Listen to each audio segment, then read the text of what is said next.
The way that AI is going to improve patient outcomes, there are several different things that can happen and that are already happening. AI is helping to empower patients. So in a sense, patients, because of AI, have access to tools that they didn't have access to before.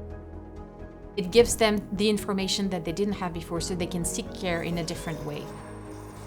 You're going to improve access to healthcare and improve the equity, the health equity dimension of healthcare.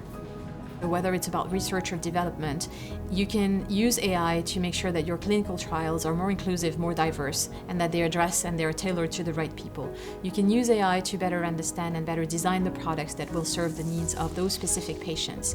Then in the manufacturing space, you can use AI to take out some costs, improve the yields, and make sure that you then have drugs and products that are more affordable.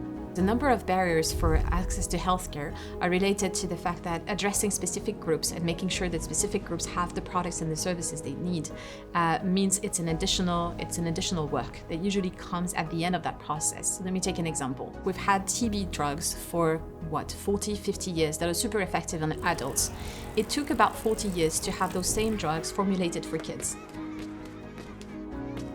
Why did that take so long? Because it's a small market, because it's not the most lucrative market, and because development or changing formulations is something that's quite expensive. That's not a priority market, at least identified as such at this point in time. So with AI, you can de-risk and you can reduce the production and the development cycles because you can model them in a way that will help you understand exactly where you can take out some cost and where you can take out some risk.